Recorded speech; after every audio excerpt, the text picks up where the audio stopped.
Tova. I'm happy to be here. This is my first appearance in a real physical space for 3 years. My other talks have been on Zoom. So, I mean, this is on Zoom too. So, but it's nice to be out and about. I need to say, got it. I know it's being recorded. So I'd also like to introduce Barbara Robertson, who's with us on Zoom. Barbara is my co-author on this talk. In fact, she was the primary author of this talk. We worked on it together and have enjoyed learning this science together. And Barbara will be fielding questions on Zoom for those of you in the Zoom audience. So feel free to type questions into the chat, and Barbara will answer some of them, and some of them we may talk about in person as well. So let me first start by telling you a little bit about Marin Master Gardeners. We are a trained group of volunteers who volunteer our time to share our knowledge and skills with the public.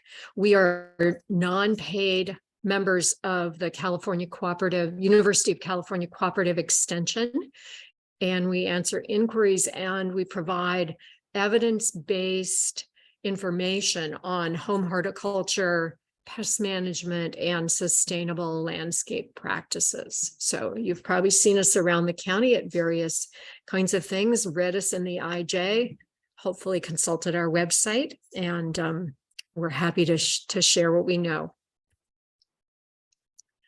So I want to start by emphasizing one of our foundations, and that is that we have a series of earth-friendly practices that provide the foundation for all of the education that we do.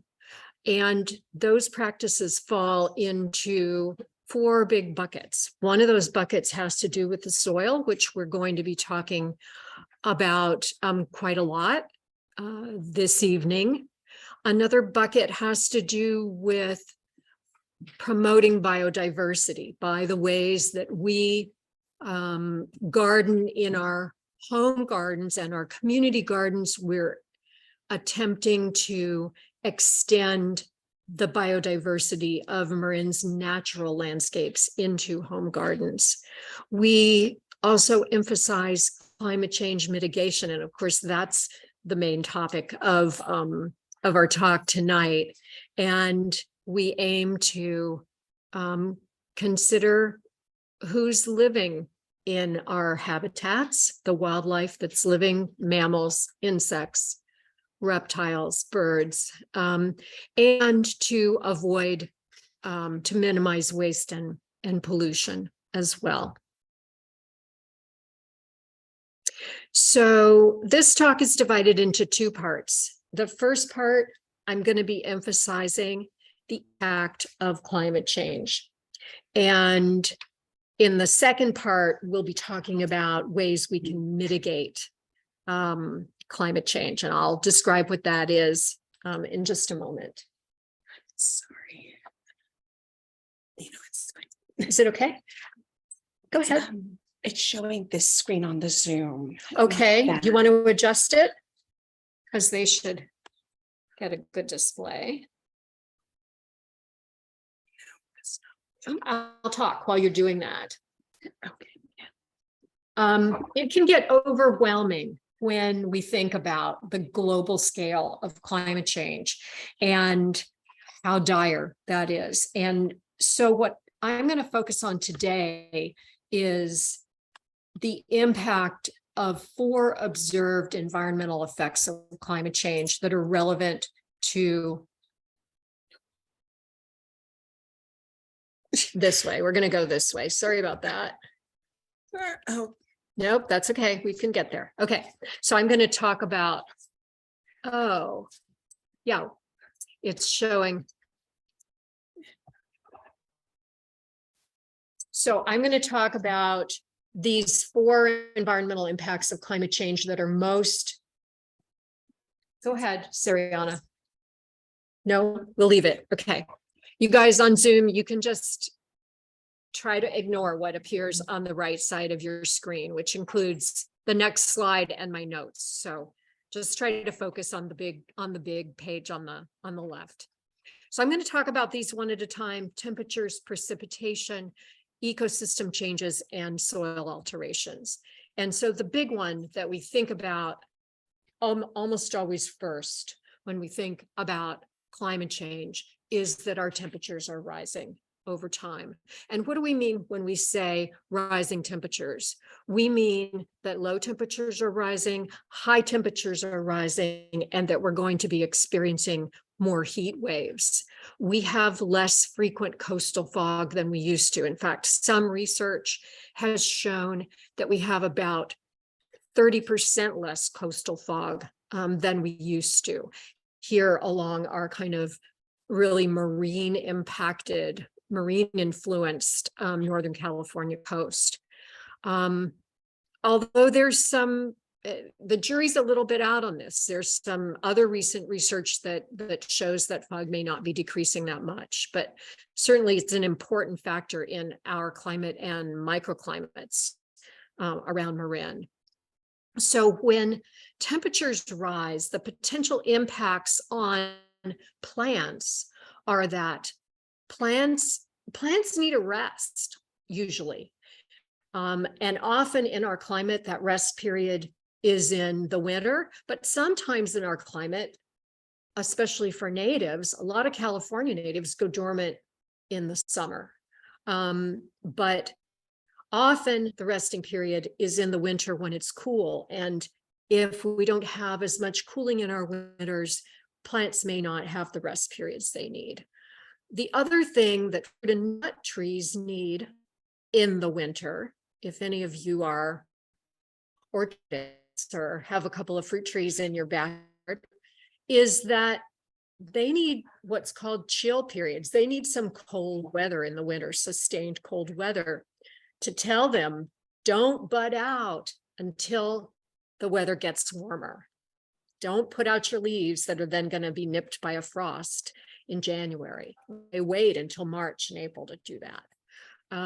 The other thing that rising temperatures may do is just promote that early spring growth, which can then get zapped in the frosts that follow. We've had a lot of frost this winter in those of you who live in microclimates that actually get frost. I do out in Point Reyes Station. We get quite a bit of frost. And then in the heat of summer, which for us is often our hottest days are in late July, August, and early September, plants can really get heat stressed. So those are some impacts of rising temperatures on plants. So with our low temperatures rising, it means we're going to be experiencing less frost. And let me just decode these charts for you. This is what our cold hardiness zones, our USDA cold hardiness zones look like right now in Marin County, with the darker orange being the milder low temperatures, the less frosty low temperatures. In a future scenario of business as usual, without reducing climate change as much as we need to, you can see how much oranger Marin County is going to get if we reduce our emissions on a really ambitious scale. That decrease in our cold temperatures will be less pronounced. So rising low temperatures is maybe not something that's gonna, bother most people, because you have some more gardening options when you have less frost. But for things like fruit and nut trees that need frost, and say a plant like a peony that needs some cold weather in order to do well the next spring, that's not such a great thing. Rising high temperatures are something I think we're all a little bit more aware of. And what this graph shows is from the 1960s, all the way up to about now, and then all the way up to the end of the century. If we look at the aqua high temperature, average high temperature line here, that's with reduced CO2 emission scenarios. The purple line is what we're calling business as usual. And you can see how they really diverge starting in around 2040 or so. They really start to diverge, these trend lines, which is why we need to really start acting like yesterday. And we've been acting, but not enough. Heat waves are another serious impact of rising temperatures. And this chart shows the number of extreme heat days per year that are predicted for Marin County. And this is under 2 different reduced emissions scenarios. And we're going from something that over the last, from 1980s to early 2000s, maybe 4 days a year per summer where the temperature was over 95 degrees to like 9 or 10 days now. And more than that, up to like 17 days predicted a year of extreme high temperatures. And you know that in Marin County, we melt when the temperatures are over 95. So extreme heat days are predicted to increase with increasing climate change. So those are 3 different kind of ways of describing what's happening with temperature change with our warming climate. Now, the next kind of environmental impact of climate change that's super important is that precipitation is changing. And it's kind of interesting how it's changing. The average amount of rainfall in Marin County, in the San Francisco Bay Area, in fact, is not predicted to change very much with climate change. And of course, climate change models are really complicated. And so they're a little bit uncertain. But what is really happening is that our precipitation is getting more variable. We're ping-ponging back and forth between extreme droughts with very little years of very little precipitation and years of just a lot of precipitation. Like this year, we just had our 11th atmospheric rivers. And this climate variability is really a hallmark of climate change. And part of the reason for that variability is that there's really complex feedback loops between what's happening in the atmosphere with temperatures over land and what's happening in the ocean with ocean temperatures. And those feedback loops make the climate less even and more variable in this time of climate change. And so our winter storms are almost certainly going to be more intense and damaging when we get them. Like, we haven't had enough, right? And this is a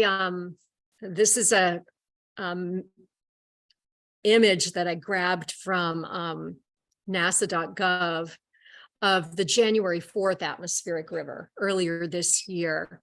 And you can see the dark blue is the band of air, of atmosphere, that has a very, very heavy load of moisture. And it's coming it's looping down across Hawaii, across the tropical latitudes. That's why these storms are sometimes called Pineapple Express. And this one that we just had, this was a warm storm. I mean, you could feel like this was from the tropics. But anyway, and then these storms come banging into our coast and just drop a ton of water. And you're all familiar with the flooding, mudslides, trees down, etc. And in the garden, saturated soil, waterlogged plant roots. And we're also here with two coasts in Marin County. We have an ocean coast and a bay coast. And when you combine storms, atmospheric river storms, with a high tide cycle, sea level rise is going to be worsening the flooding, because we have coastal tides to deal with, and sea level rise from climate change. So these were just some of the high points in the high points or low points, I guess, in some of our bouncing back and forth in the last couple of years into extreme rainfall. And I just want to point out that in January of this year, almost all of California received rainfall that was 400 to 600% above our average in the couple of weeks, the last week of December and the first week and a half of January. And the rain, of course, kept coming after that throughout the rest of January and February and March. So then we have the opposite precipitation issue, and that is drought. And most of you who lived here 10 years ago remember the 5-year California drought between 2012 and 2016 that led to our most severe moisture deficits in the last 1,200 years. And super, super low record Sierra snowpack. The thing about, I mentioned just a couple of minutes ago that with that our predictions are that our average rainfall is not going to change. It's just going to become more variable.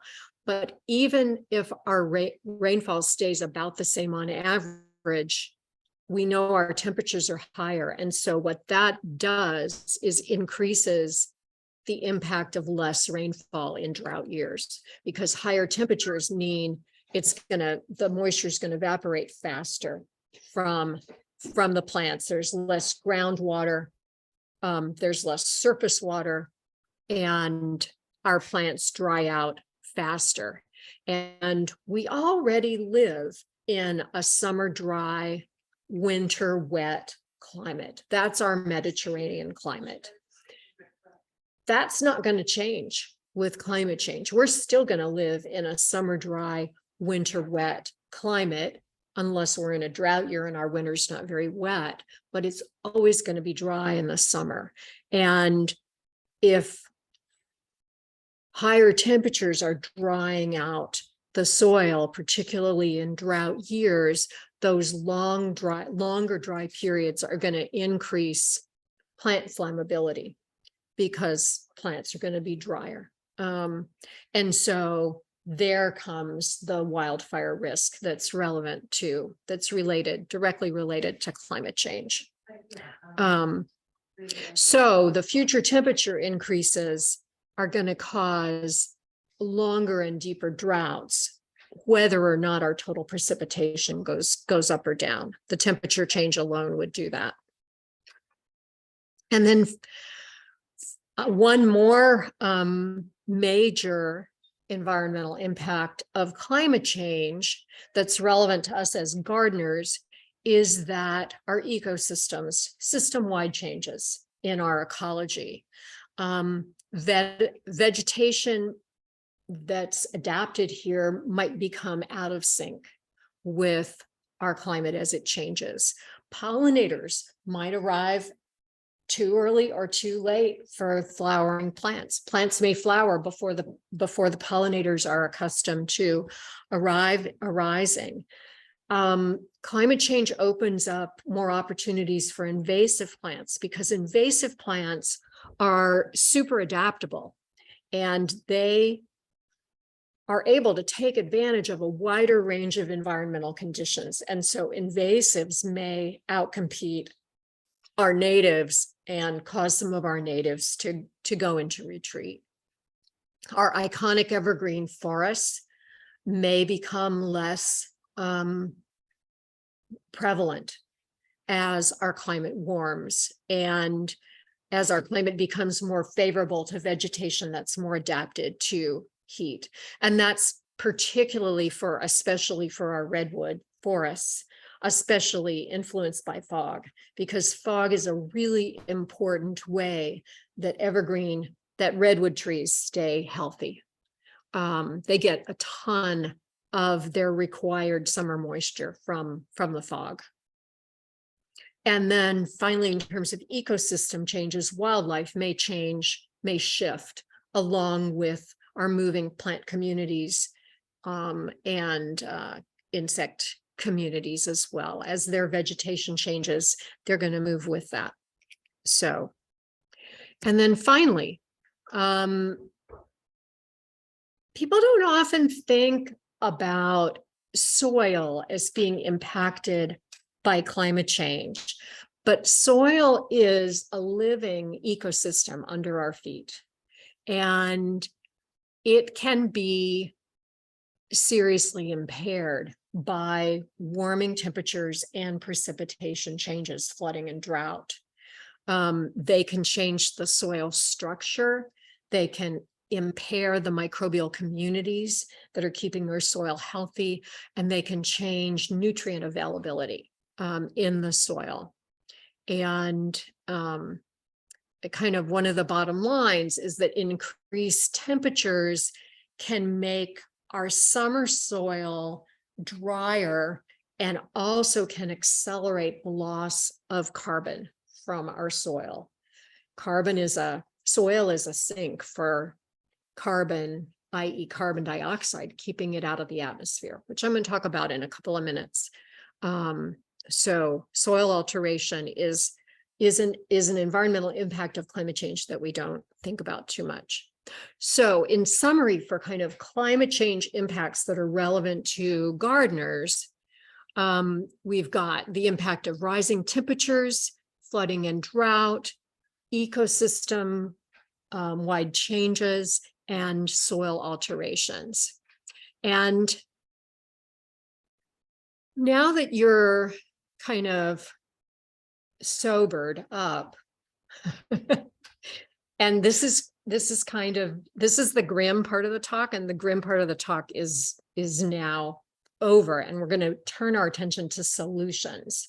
But before I do that, I wanted to ask Barbara and Sariana, if there's any questions that have come in on the chat that we should address before we move on to mitigation. We don't have any questions. If you do have questions, use the Q&A. You can see the little icons at the bottom of your screen and just type something in. Okay, I'm going to move on, and if something comes up that we should answer sooner rather than later, Sariana will give me a heads up. Okay, so here comes hope. We're going to talk about climate change mitigation through gardening best practices. And the good news is that even though in our own individual ways, our actions are tiny individually, they can add up to bring down the amount of carbon dioxide in the atmosphere. What we mean by mitigation in the context of climate change, we mean reducing the amount of carbon dioxide and other greenhouse gases like methane that are in the atmosphere. And there are gardening practices that can do this. So I'm going to run through 6 of them. And I'm going to start with carbon farming. And what I mean by carbon farming is 2 things. We can talk about carbon farming by how we treat our soil, and we can talk about carbon farming by using trees and shrubs to store carbon. And first, I'm going to give you just a super simple, like 6th grade review of the carbon cycle.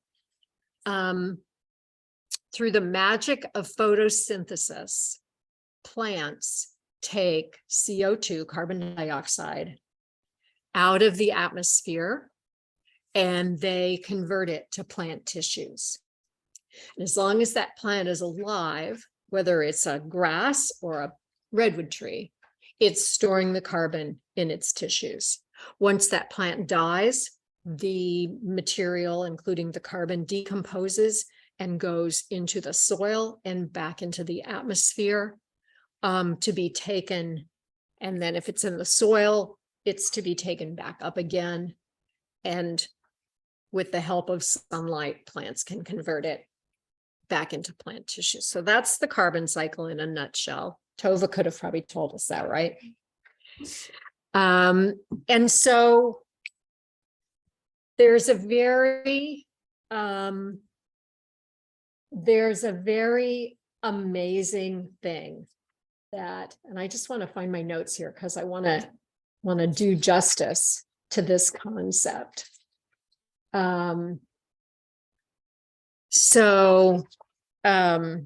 You might know that increasing the amount of organic carbon in the soil enhances soil structure.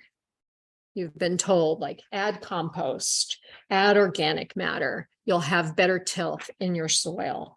But organic matter in the soil also enhances the soil's ability to hold water and nutrients, and also that makes the soil more productive, meaning the soil's able to grow more plants. That's what we mean by productivity in soil.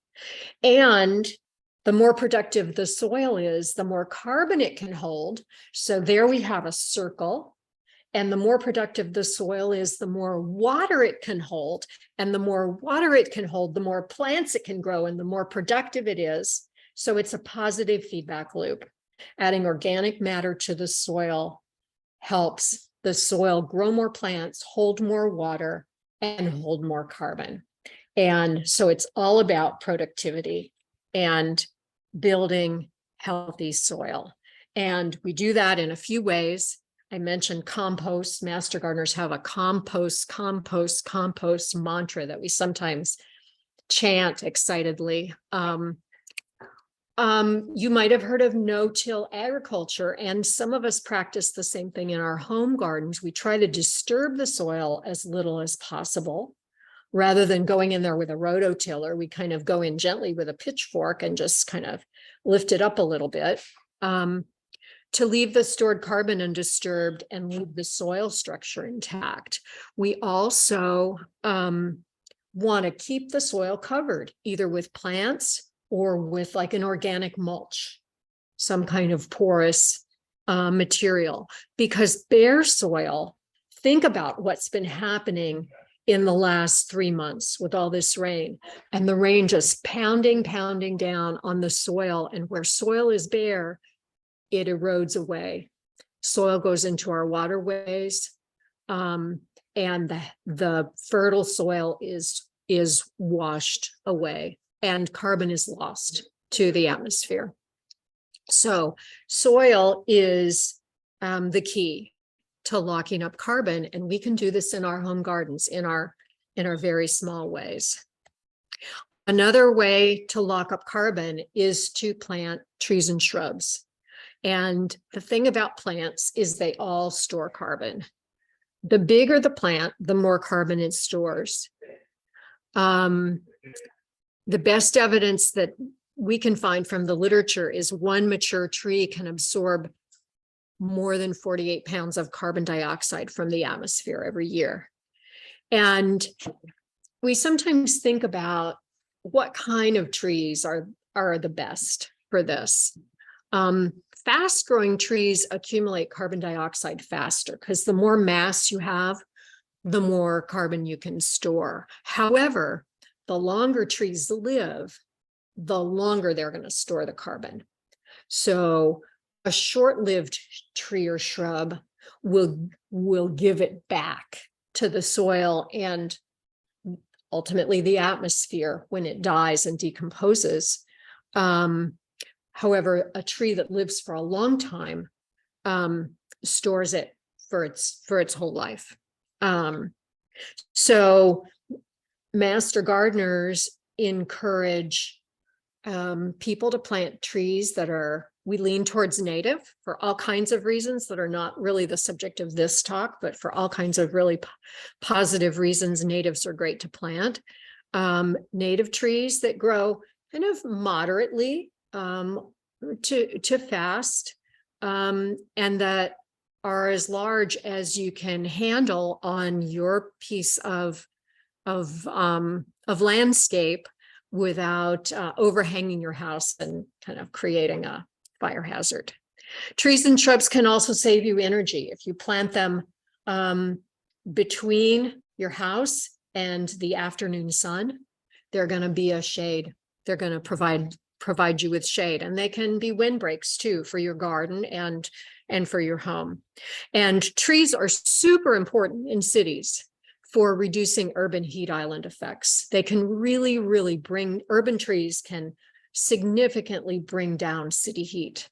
So that's important in some parts of our county that are more developed. The second climate smart best practice is to reduce water usage. Water systems have a big carbon footprint.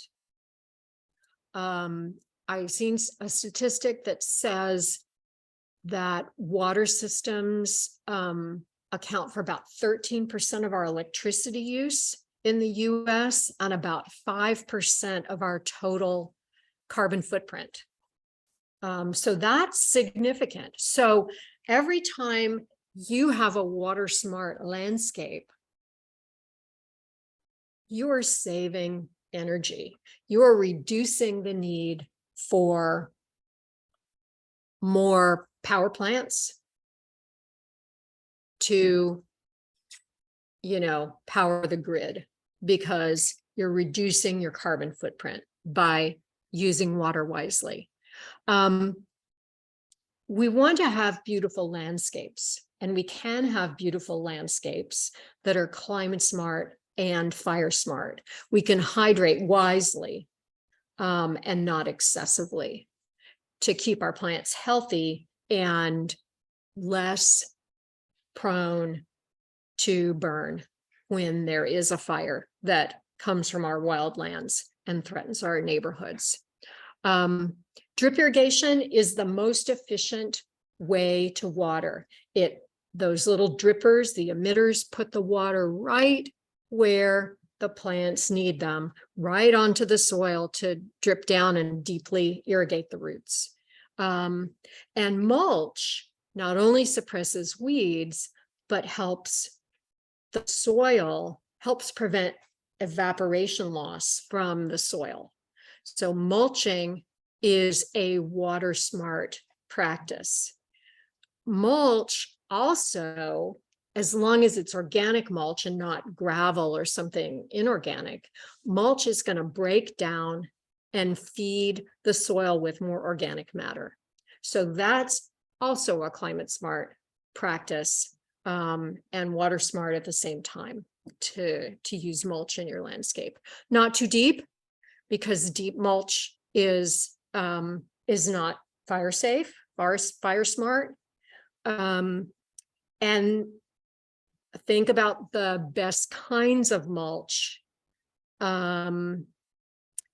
near your house. Really, in that first zone next to your house, you're going to want to use probably inorganic mulches like gravel or like hardscape. But more than 5 feet out from your house, choose mulches that are like chunky mulches instead of like fine hairy gorilla mulches. Think about the surface area on a gorilla mulch. It's more flammable than like a chunky bark mulch, which is a little bit better fire smart wise. We talked about our summer dry, winter wet Mediterranean climate. And so you want to choose plants that thrive in a winter wet, summer dry climate.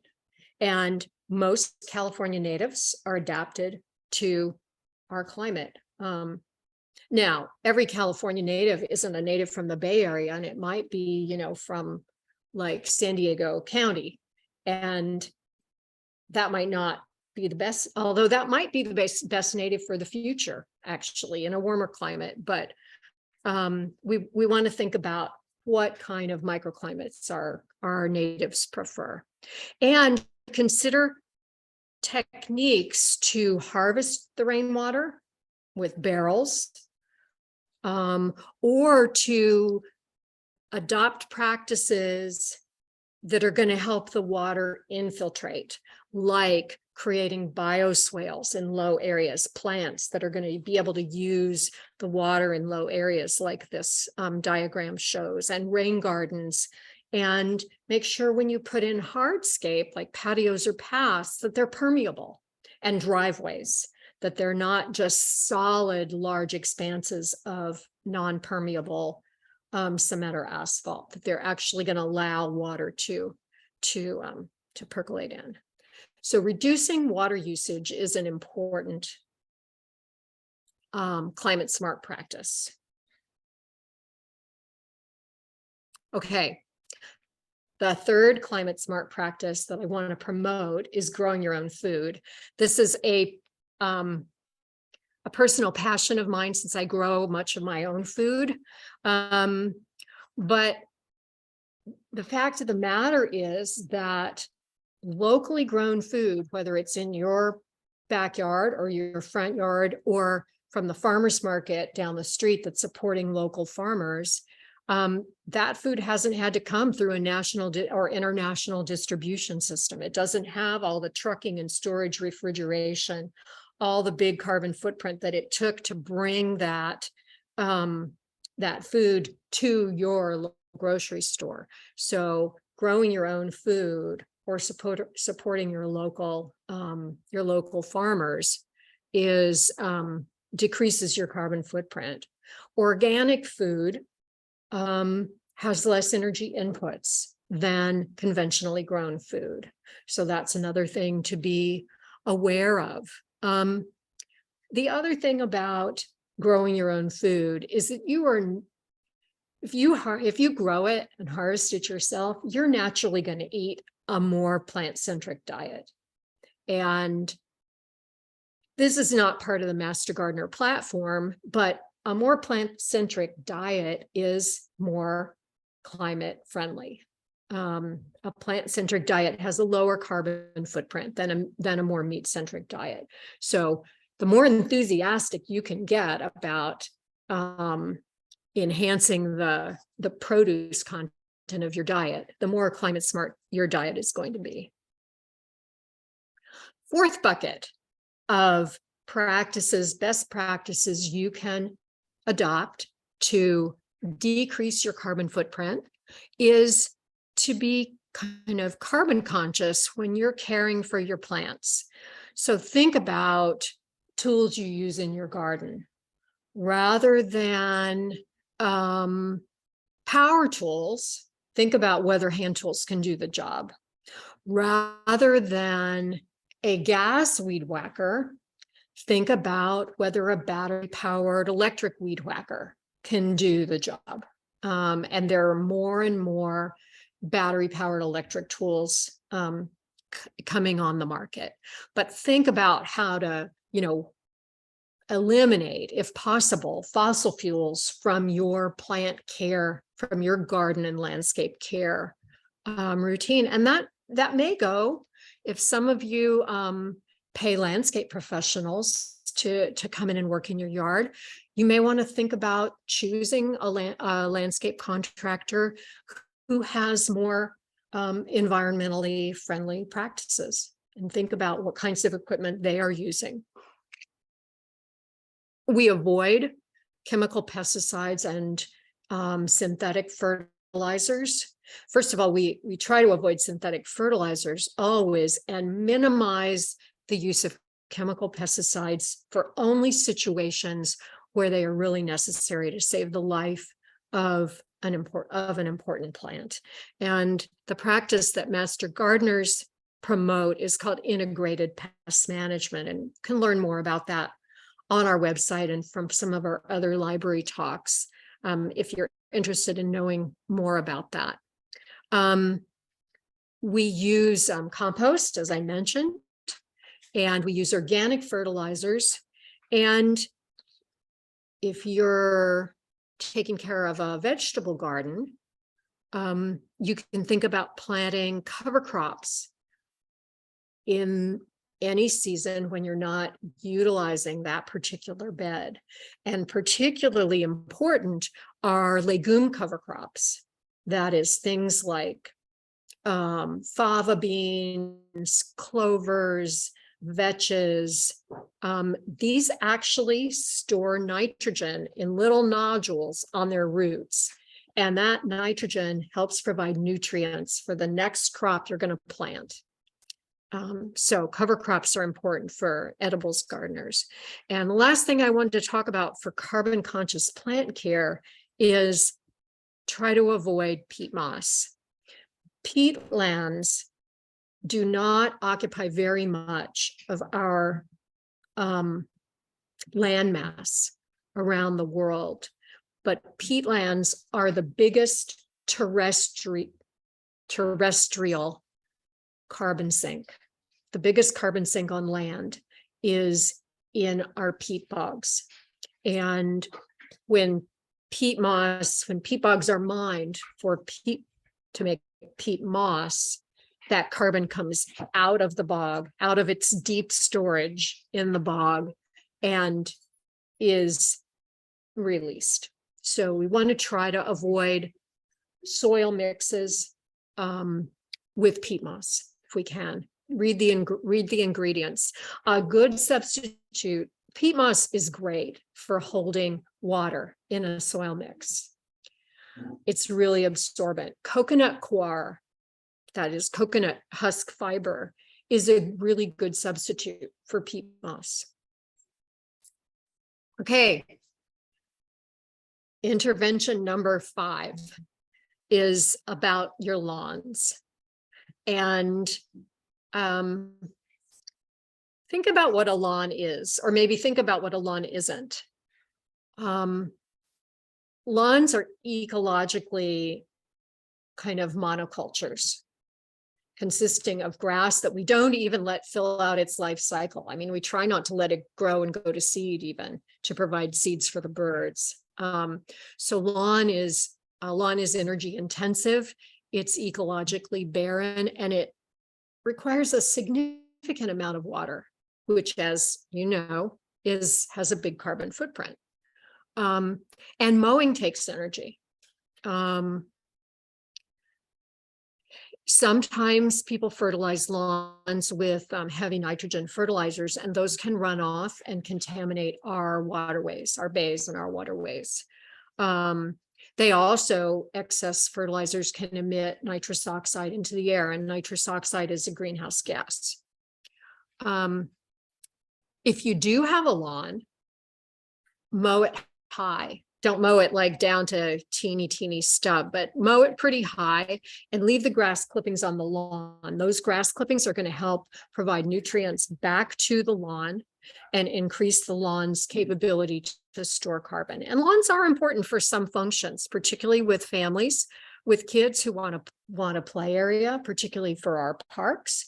So I'm not saying don't have a lawn under any circumstance, but think about whether you could make your lawn into some kind of more beautiful, lowish maintenance kind of native landscape, rather than a lawn. And there are some grasses that are adapted for our climate. There are even some native grasses. There are some lawn substitutes that may need to be mowed only once or twice a season, like the one that's shown in this photo right here on this this curbside. So there are solutions to choose planting a native kind of ground cover. Just one word about artificial turf. Artificial turf is not climate smart. It is plastic. It is also it's even more ecologically barren than grass. And it's going to end up, it doesn't improve the health of the soil, and it's going to end up in a landfill someday because it has a limited lifetime. Okay, idea 6 is to think about managing our waste and managing our garden materials in a more ecologically conscious way. And so let's start with food and plant waste. I already mentioned if you have a lawn to leave your grass clippings in place.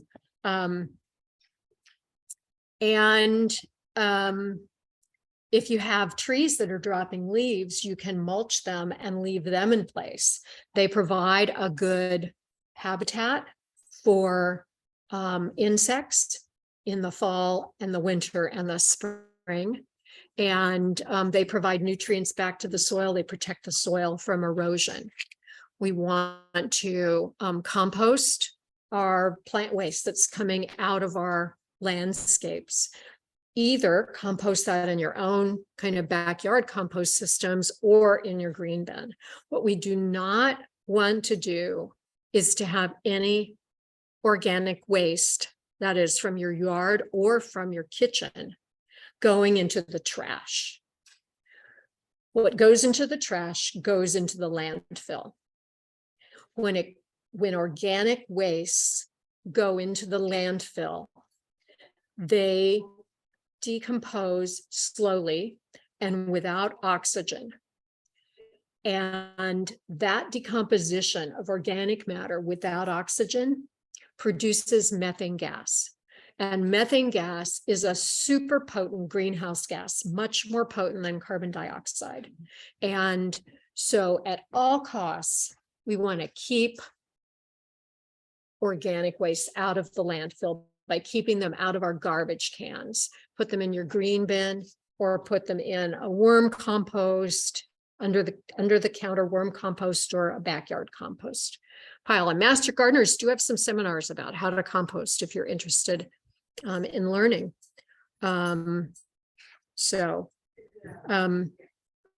The other thing that composting practices do is they eventually end up providing us with more organic matter to add to our soil. So that's really good. And then finally, kind of the reuse, reduce, recycle concept can be applied to our gardens. You can propagate your own plants. That cuts down on the amount of plastic that you're bringing home. It actually cuts down on the whole, just like groceries have this big transportation infrastructure behind them, so does the nursery industry.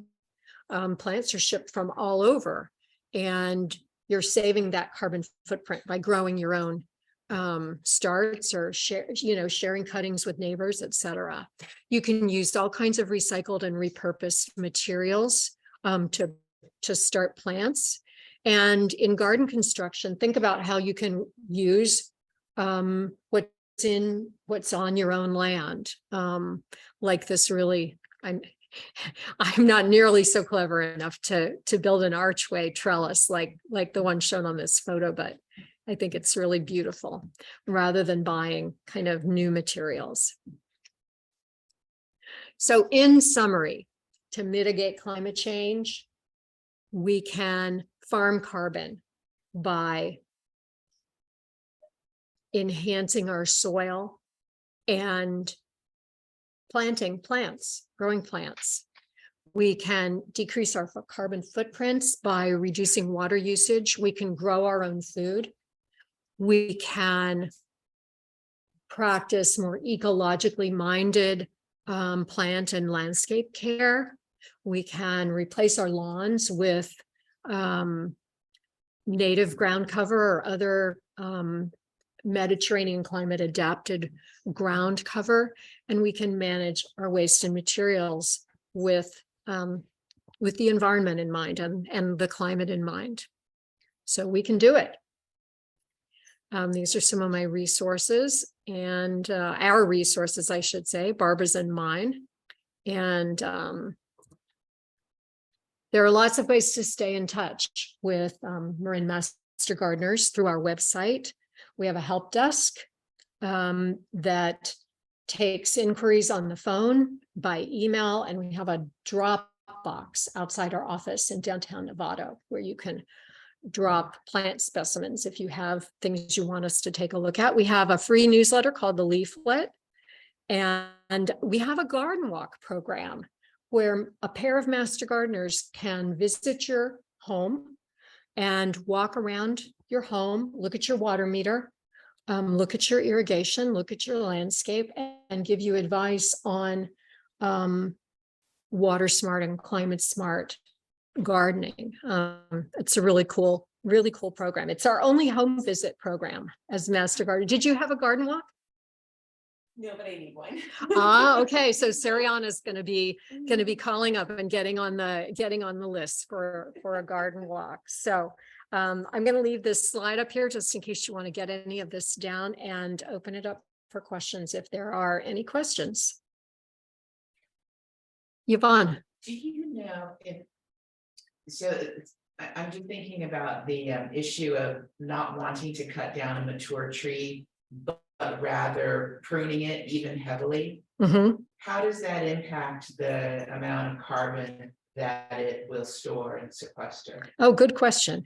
So Yvonne asked a question about kind of not wanting to cut down mature trees, but rather to prune them to make them more suitable for the place that they are in, and perhaps more fire smart. Any mass that you remove from your trees by pruning is decreasing the carbon storage of that plant. But I would say that the top priority is making your landscape fire-wise. And if that tree is overhanging your house and is a danger for dropping limbs, or if that tree is too close to your house and is a danger for dropping embers, then that needs to be pruned. Hopefully it can be pruned and not removed, despite the fact that you're getting rid of some mass that's storing carbon, and it will regrow. Pruning promotes future growth, and so it will undoubtedly, grow some more. But it is a trade-off, isn't it? Yeah. Is there anything online that? No questions. Okay. Question. I will end the recording. Okay. Thank you, everybody. Wait, I do evening. have a question. It says, don't trees need to be pruned? Yes. Well, most trees need to Some be do. pruned. Not all trees need to be pruned. But most trees do need to be pruned. And there are some really basic good pruning practices for fire-wise landscapes. And those include making sure that there's good vertical spacing between the tree and anything growing underneath it. We call that limbing up, where you take off some of the bottom branches. Any tree that tends to accumulate kind of bare branches in its middle needs to be certainly pruned to clean out that fire risky stuff in the middle. And that's why sometimes we don't encourage planting the kinds of plants that are going to tend to accumulate that woody stuff in the middle. What do you think, Barbara? Do you have other guidance on that? I was going to say that there's the 3 Ds, dead, diseased, and damaged. You always need to be pruning that out from a tree. And it's usually good to make sure that air can get through the tree. Open the tree up to sunlight for one thing, or maybe for the most part. So, Right. good. I have a question coming in. It says, I'm hearing that a lot of native plants do not like amended soil. Does this mean not adding compost to natives? Maybe just add mulch? Do you want to take that, Barbara? I could take a little bit of that. If your soil is already filled with compost, or you've put compost on your soil and you want to plant in that area, if it's already heavily composted mixed in, you would want to let the soil rest for a while before you'd plant a native. If you have compost on the top, just shove it aside and plant your plant. But the compost can be on top of the soil, just not touching the plants. You want to keep it away from the plants. Yeah, that's exactly what I was going to say. And there's some native plants that actually do like a little dose of compost every now and then, once or twice a year, and others that really like lean soil. And that's why kind of reading about the cultural requirements of whatever you're planting is a good idea. I have a hard time personally keeping track of that kind of stuff. And I have just actually in the last year and a half replaced my front lawn with a mostly native landscape. And so I put in a bunch of plants and it's like, oh my gosh, I can't remember which ones. There are a couple that kind of want a little boost of compost. And so I made a spreadsheet and just kind of, to remind myself.